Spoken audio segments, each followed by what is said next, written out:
হাসপাতালের করিডোরে বড় বাজারের মতো ভিড় ঠেলে নিকুঞ্জ কোনো মতে ডাক্তারবাবুকে ধরতে পারল। ফাঁসির আসামির মতো বিপন্ন বিধ্বস্ত নিকুঞ্জ মরিয়া হয়ে ডাক্তারবাবুর হাত দুটো চেপে ধরল। কিছু একটা করুন স্যার, আজ 4 দিন হয়ে গেল আমার ছোট্ট মেয়েটা ওই নোংরা বারান্দায় পড়ে আছে।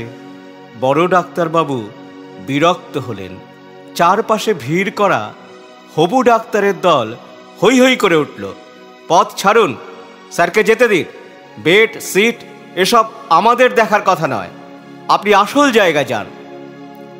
রোগী উপচে পড়া হাসপাতালের ভয়ঙ্কর নোংরা বারান্দায় অসংখ্য রোগীর ভিড়ে একটা ময়লা বিছানায় নিকুঞ্জর একমাত্র মেয়ে মামনি শুয়ে আছে।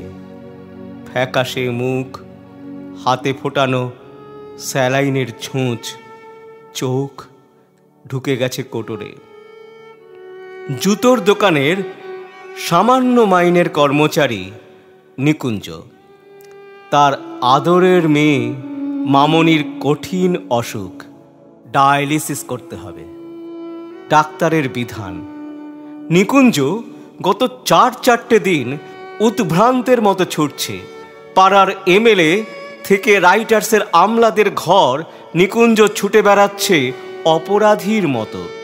ভিজিটিং আওয়ারের বিষণ্ণ বিকেলে 7 দরজায় কৃপা ভিক্ষা সেরে ক্লান্ত নিকুঞ্জ একটা সস্তার কেক আর দুটো ছোট সন্দেশ কাগজের ঠোঙায় নিয়ে মেয়ের মাথার কাছে এসে বসে। সন্দেশ খাবি মামনি? এনেছি, এই দেখ।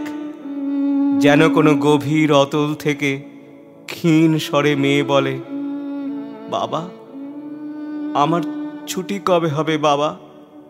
আমি বাড়ি যাব কবে বাবা? এইটুকু বলতে বলতেই সে ঝিমিয়ে পড়ে।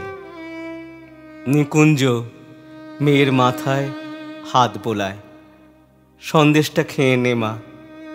সন্দেশ খাবো না বাবা, আমি আঙুর খাবো।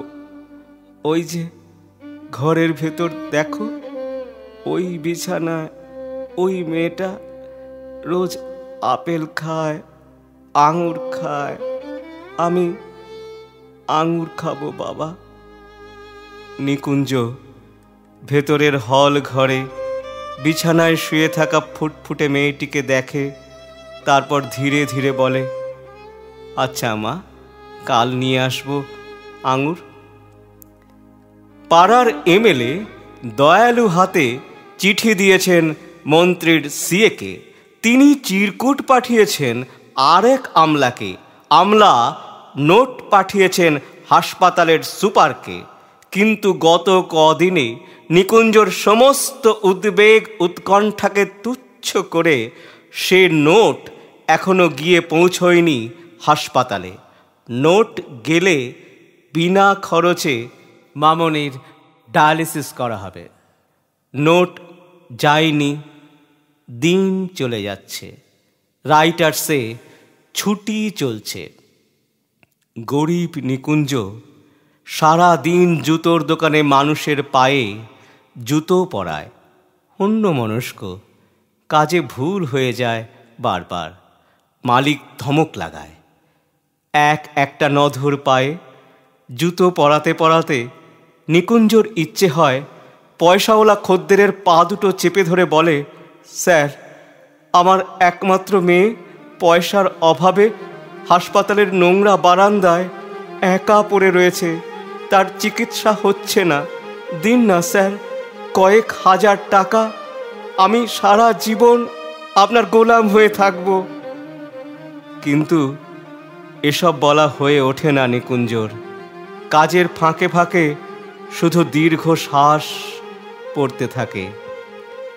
2টোর সময় ছুটি নিয়ে কলকাতার ডাক সাইটে জ্যাম ডিঙিয়ে অসংখ্য মানুষের ভিড় এড়িয়ে নিকুঞ্জ রাইটার্সের দোতলায় পৌঁছয় হাঁপাতে হাঁপাতে। কেরানি বাবুটির টেবিলের সামনে দাঁড়ায় চোরের মতো। বাবুটি বললেন, আজ আর হবে না দাদা। কেন জানেন না? নাগাল্যান্ডের পশুপালন মন্ত্রীর মৃত্যুতে আজ আমাদের হাফ ছুটি ঘোষণা করা হয়েছে। ও তাহলে কালও হবে না? কাগজ পড়েন না নাকি? প্রাক্তন প্রধানমন্ত্রীর মৃত্যুতে কাল আমাদের পূর্ণ দিবস ছুটি। তাহলে পরশু? নিকুঞ্জ ব্যস্ত হয়ে ওঠে। পরশু তো শনিবার, তারপর রোববার, আপনি একেবারে সোমবার আসুন। সোমবার মানে আরও 4 দিন। নিকুঞ্জকে যেন কেউ ঠেলে ফেলে দেয় অথই সমুদ্রে। তলিয়ে যেতে থাকে নিকুঞ্জ। তলিয়ে যেতে যেতে বারবার তার কানে ভেসে আসে মামনির ক্ষীণ কণ্ঠস্বর, বাবা আমার ছুটি কবে হবে বাবা? আমি বাড়ি যাব কবে বাবা? হঠাৎ নিকুঞ্জর মাথায় যেন আগুন জ্বলে ওঠে। দুর্বল অভুক্ত শীর্ণ শরীরে হঠাৎই যেন জেগে ওঠে ভয়ঙ্কর তেজ। রাইডার্সের বারান্দা দিয়ে ছুটতে থাকে নিকুঞ্জ। ভিড় টপকে দরজা দিয়ে বাইরে এসে ছুটতে থাকে সে। ছুটতে ছুটতে সোজা গিয়ে নিকুঞ্জ ঢোকে ডালহাউসি পাড়ার প্রাচীন এক বন্দুকের দোকানে। আগুন জ্বলছে তখন নিকুঞ্জর মাথায়। ধূমকেতুর মতো দোকানে ঢুকেই নিকুঞ্জ চিৎকার করে বলতে থাকে, আমাকে একটা বন্দুক দিন, আমাকে একটা বন্দুক দিন, যা থেকে হাজার হাজার গুলি বেরুবে। আমি সমস্ত প্রাক্তন নেতা মন্ত্রী কর্তাদের গুলি করে মেরে ফেলবো, সবাইকে একদিনে মেরে ফেলবো। তারপর সারা দেশে একদিনই রাষ্ট্রীয় শোক, একদিনই ছুটি। আর তারপর আমার মামনির ডায়ালিসিস। দোকানের দারোয়ান ঘাড় ধরে নিকুঞ্জকে বের করে দেয়। নিকুঞ্জ ছুটতে থাকে, ছুটতে ছুটতে হাঁপাতে হাঁপাতে হাসপাতাল। বুকের ভেতর তীব্র উত্তেজনায় হাতুড়ির ঘা, তবু সে ছুটতে থাকে। দোতলার বারান্দায় ততক্ষণে ভিজিটিং আওয়ার ক্ষয়ে ছোট হয়ে এসেছে, অন্ধকার ঘনিয়ে এসেছে। সিঁড়ি দিয়ে উঠতে উঠতে বিড়বিড় করে নিকুঞ্জ বলতে থাকে, মামনি চিন্তা করিস না, আর মাত্র 4 দিন। 4 দিন পর রাষ্ট্রীয় শোক শেষ হলেই তোর চিকিৎসা হবে, তুই ভালো হয়ে উঠবি, কিচ্ছু চিন্তা করিস না। বলতে বলতে দ্রুত পায়ে মামনির বিছানার দিকে এগুতে থাকে নিকুঞ্জ, পকেটে 2 টাকার আঙুর।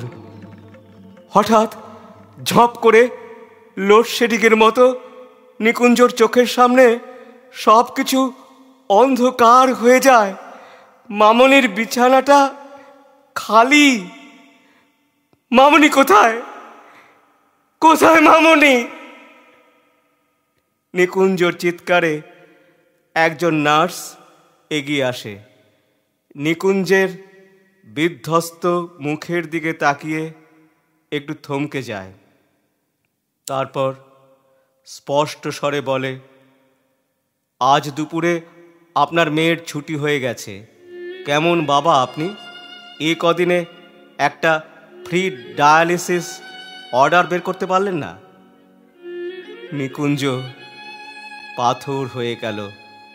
পকেট থেকে আঙুরের থেঁতলে যাওয়া ঠোঙাটা বের করে শূন্য বিছানার সামনে দাঁড়িয়ে জোর গলায় বলতে লাগলো, মামনি আমি আঙুর এনেছি মা। মামনি তুই আঙুর খেতে চেয়েছিলি, আমি আঙুর এনেছি, এই দেখ। অনেক রাতে ভাড়া করা ম্যাটাডোরে একটা খাটিয়ায় মামনিকে শুইয়ে দূর মফস্বলের বাড়ির পথ ধরে নিকুঞ্জ। ফেরার পথে ছুটন্ত ম্যাটাডোর ভ্যানে ঘুমিয়ে পড়া মামনির মাথার পাশে একা নিকুঞ্জ। সারাটা রাস্তা পূর্ণিমার চাঁদ আলো ধরল মামনির মুখে।